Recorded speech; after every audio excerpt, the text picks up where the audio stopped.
अस्सलाम वालेकुम दोस्तों, क्या हाल है। ये मेरे पास एक इकोलिंक का रिसीवर है जिसका मॉडल नंबर EL8888 है। इसको मैं मोबाइल पर कंट्रोल कर रहा हूँ। इसका जो रिमोट है वो मैंने मोबाइल में इंस्टॉल किया हुआ है।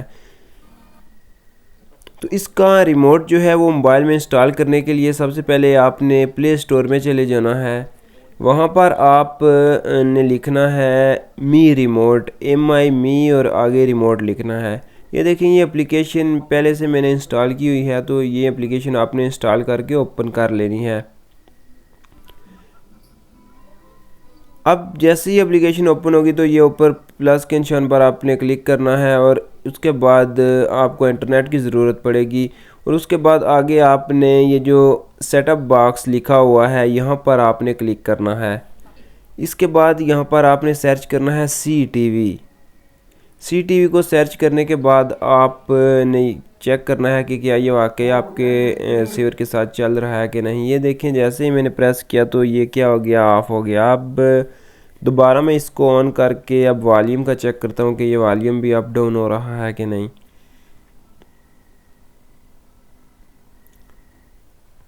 अब ये दोबारा ऑन हो गया है। अब देखें, ये देखिए, अब इसका वॉल्यूम भी क्या हो रहा है, अप हो रहा है। मतलब कि ये जो रिमोट है ये इस रिसीवर पर चल सकता है। तो अब आपने ये करना है कि इसको पेयर कर लेना है। पेयर करने के बाद आप यहाँ से ये देखें, चैनल पर चैनल भी आगे पीछे कर सकते हैं और दूसरा जो वॉल्यूम है इसको भी आप अप डाउन कर सकते हैं। तो इस तरह आप क्या कर सकते हैं, मोबाइल में ये रिमोट इंस्टॉल कर सकते हैं। तो दोस्तों, मेरे फ़ोन में ये इंफ्रारेड सेंसर मौजूद है, इसलिए ये रिमोट चल रहा है। अगर आपके फ़ोन में ये सेंसर मौजूद नहीं है तो दराज से एक इंफ्रारेड ट्रांसमीटर के नाम से पिन मिलती है, वो भी आप मोबाइल में लगाकर इसे कंट्रोल कर सकते हैं। दोस्तों, इससे आप किसी भी रिसीवर या किसी भी LED को कंट्रोल कर सकते हैं।